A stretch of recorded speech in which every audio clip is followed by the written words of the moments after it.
À l'entour du 20e jour du mois de mai de l'an 2025, Donald Trump s'est rendu à Pretoria pour une rencontre à huis clos avec une délégation sud-africaine.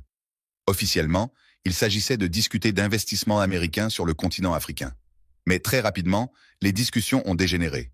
Selon plusieurs sources diplomatiques, Donald Trump aurait attaqué la politique de réforme foncière du gouvernement sud-africain, l'accusant de procéder à des confiscations illégales de terres. Des propos jugés insultants par la délégation locale qui a vivement réagi.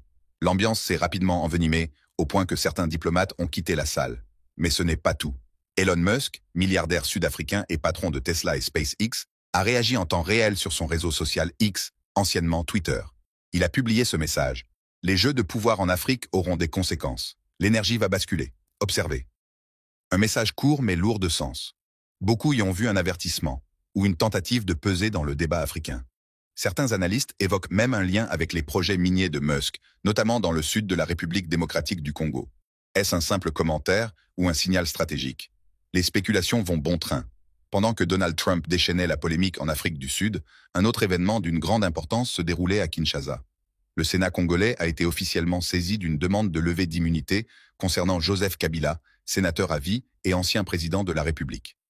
Le parquet général près la Cour de cassation accuse Joseph Kabila d'être impliqué dans une série de détournements de fonds publics, de contrats miniers douteux et de pratiques de corruption massive pendant ses années au pouvoir. Ce geste judiciaire marque un tournant majeur.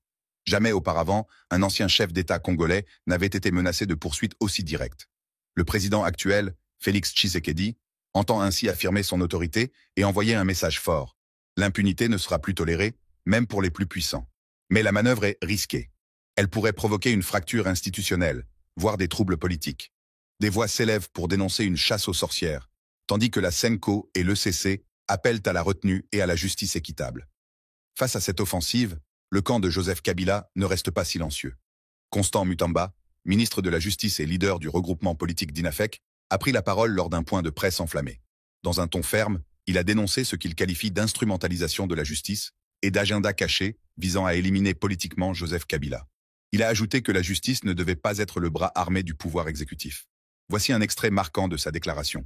Tant que je serai ministre, la justice ne sera pas un outil de vengeance.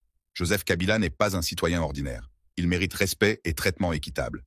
Il a également accusé le pouvoir en place de vouloir transformer la République en monarchie électorale, où seul le camp présidentiel aurait le droit de s'exprimer. Un discours fort, destiné à mobiliser les partisans de Kabila et à alerter l'opinion publique. Ce qui se passe à Kinshasa dépasse largement les frontières congolaises.